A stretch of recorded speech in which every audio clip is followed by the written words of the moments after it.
Hello, my name is Chatterbox and welcome back to Chatterbox Talks. Before I start on today's topic, which is the fact that this month is Black History Month, I wanted to talk about podcast scheduling. So, I am back in school in person now, so I don't have as much time to work on this podcast, so I'm just going to be posting an episode every month. I just wanted to make sure that people who listen but don't follow the Joey Box Instagram knew that I wasn't going to be posting as often. So, today we are talking about the Black Lives Matter movement and the fact that February was Black History Month. According to History.com, Black History Month is an annual celebration of achievements by African Americans and a time for recognizing their central role in American history. So, I think it's important to celebrate Black History Month because even though there are the deep, dark areas of African American history, it's important to recognize them so that hopefully in the future we can avoid racism as a whole and recognize the fact that everyone is a person and everyone is important no matter what color their skin is.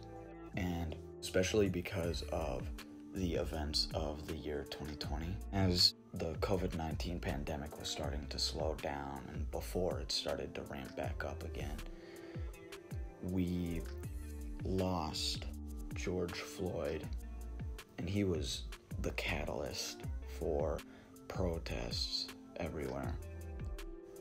On May 25th, 2020, George Floyd, who was 46 years old, was arrested for allegedly using a counterfeit bill in a convenience store. And when arrested, Derek Chauvin kneeled on his neck despite his pleas that he could not breathe and that he was afraid that he was going to die.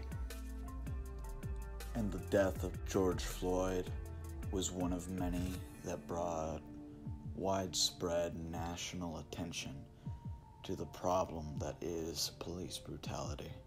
And police brutality has always been a problem. And it's not that people are only caring about it now. It's more that people are only giving it as much national attention now.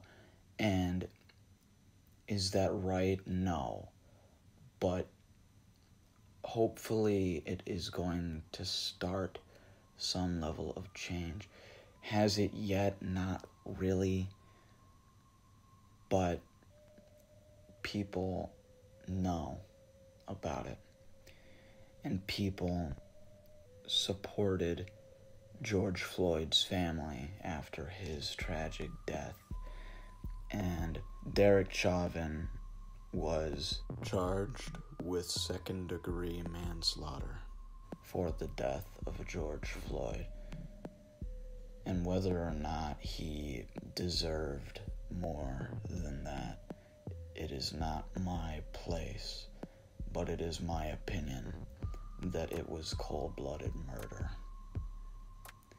And that manslaughter is not quite the right word for it. Did George Floyd get the justice that he deserved? No, because no amount of action can truly make up for the loss of a human life. However, the fact that people are aware of police brutality more now than ever is important and can make room for change in the future. Now, I also want to talk about the death of Breonna Taylor because Breonna Taylor's death was also critical in the action that the Black Lives Matter movement has taken recently.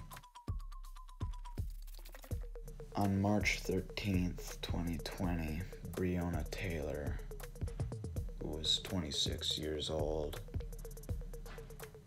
was shot and killed in her apartment. The police officers who were responsible for her death made forced entry. They were investigating her boyfriend for alleged drug trafficking. Now, when they broke into Breonna Taylor's home, the officers claimed that they announced that they were police. However, Breonna Taylor's boyfriend, Kenneth Walker, said that he heard no such announcement and fired a warning shot at the three men, and they opened fire. Jonathan Mattingly, Brett Hankinson, and Miles Crossgrove killed Breonna Taylor. She was shot at least 8 times, unarmed, and the 3 police officers responsible for her death did not have a warrant to enter their home. And furthermore, the police report that was released to the public claimed that there was no forced entry and listed that Breonna Taylor did not sustain any injuries despite being shot 8 times. None of the officers that broke into her home faced criminal charges for her murder. Now, in case anyone wants to make a donation to contribute to the Black Lives Matter movement, I have included in the description of the video links to GoFundMe pages and to different places that you can donate. Anything that you have to contribute will help, and you would be surprised how quickly the money adds up to something that can seriously create an impact. To talk about Black history, first I would like to talk about Martin Luther King Jr., who is my personal African American hero because of the power that he held behind the words that he said. There was a march on Washington on August 28th, 1963, and that is when Dr. Martin Luther King Jr. delivered his iconic "I Have a Dream" speech. Dr. King said, "I have a dream that one day this nation will rise up and live out of true meaning of its creed. We hold these truths to be self-evident, that all men are created equal. I have a dream that one day on the red hills of Georgia, sons of former slaves and sons of former slave owners will be able to sit down together at the table of brotherhood. I have a dream that one day, even the state of Mississippi, a state of sweltering with the heat of injustice, sweltering with the heat of oppression, will be transformed into an oasis of freedom and justice. I have a dream that my 4 little children will one day live in a nation where they will not be judged by the color of their skin, but by the content of their character." It goes without saying why this speech was so powerful. As a society, as we continue moving forward, I feel that younger generations will make massive changes in laws about race and racism. And I feel as though these changes will be the main cause for the eventual death of racism as a whole. And I feel like in the future, maybe we will be able to say that everyone is in fact created equal, and that the color of one's skin is not the determining factor in how much someone enjoys you as a person. Hopefully, Martin Luther King's dream will become a reality, but today it is not, because even though I can sit with my black friends and enjoy lunch with them, there is still that chance that they will be pulled over and they will have to record their conversation for fear of being executed by a racist cop, and they will have to keep their hands on the dash where the police officer can see them, and so the police officer can stand there feeling perfectly safe while the African American man or woman sits there just one sudden move away from death.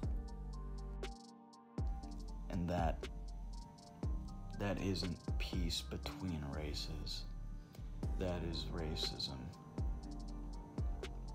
Because if I were to be pulled over, I know that it is less likely, statistically speaking, as a Caucasian male, for me to be cuffed and arrested in a situation where I am pulled over than it is for one of my black friends. And that is not peace. That is not just. It's wrong. And do not forget that Black Lives Matter just because it isn't trending on Twitter. If you want to do something to help, don't forget, just because it isn't as massive of an issue now as it was in 2020 doesn't mean that it should be ignored. It needs to be talked about in order for change to happen. We need to talk about it. We need to spread awareness. Don't forget the names of the victims. Don't forget the names of the killers. Do not let the killers hide behind the name of police officer. Say their names so that they cannot avoid justice. Say the names of the victims so that they can get the justice that they deserve, because they don't deserve death. And if death is what they got, in their name there needs to be justice. Just because there aren't as many protests going on now as there were in late 2020 doesn't mean that we can stop talking about it. It isn't solved. It's still a problem. And if you want to ignore the fact that it's a problem, then you are part of the problem. I would like to thank you for listening to my tirade. If there's anything else that you want me to talk about, please feel free to hit me up either in the Chatterbox Discord or the Joey Box Instagram. I will leave links to both in the description of the video. Don't forget that I'm going to leave links to GoFundMe pages for Breonna Taylor and George to spare, please make a donation. Every dollar counts. And please, speak up. You don't have to be black to be upset about the current state of America, because it's wrong and something needs to happen. And now for a bit of a drastic change in pace, I'm going to go over a list of historical and current African American figures that I think that you should know about. Up first is Shirley Chisholm, who became the first African American woman to be elected into Congress. She also became the first woman to run for the Democratic Party's presidential nomination. Next is James Baldwin, who is an author whose goal was to teach the general community about life as a black or queer man or woman. Next is Ida B. Wells, who is an investigative journalist who brought light to the horrifying lynchings of African Americans in Southern America. She was also a co-founder of the NAACP and an activist for women's rights. Ethel Waters, who is a critically acclaimed blues singer and the first African American woman to star in her own TV show. Bayard Rustin, who is credited as one of the greatest minds of the civil rights movement and helped organize the March on Washington, in which Dr. Martin Luther King Jr. gave his famous speech, "I Have a Dream." He was also an activist for LGBT rights and a head advisor for Martin Luther King Jr. himself. Now I'm going to talk about figures of today that I think that you need to know. So first is Michelle Alexander, who wrote the best-selling book, The New Jim Crow, Mass Incarceration in the Age of Colorblindness. She argued that America was using prison as a crutch to keep segregation alive, and she's also a civil rights lawyer. Next is Tarana Burke, who is recognized as the founder of the Me Too movement. She was also nominated Person of the Year in Time Magazine 2017. Next is Ibram X. Kendi, who wrote the book How to Be Anti-Racist, which talks about actions that individual Americans can take to be anti-racist, provoke systemic change, and it also discusses concepts of racism. Ijeoma Oluo, who wrote the book So You Want to Talk About Race. Each chapter is named after a question that someone may have about race, and she goes in depth about how to answer each question, telling stories based on her own experiences and opinions as an African American woman. Amanda Gorman, who rose to the public eye after she delivered a powerful, inspirational reading of her own written poetry. And finally, but certainly not least, is James Rucker, who is the co-founder of Color of Change, which is an online group that focuses on current racial issues. Thank you so much for listening, and I hope that you have a fantastic day.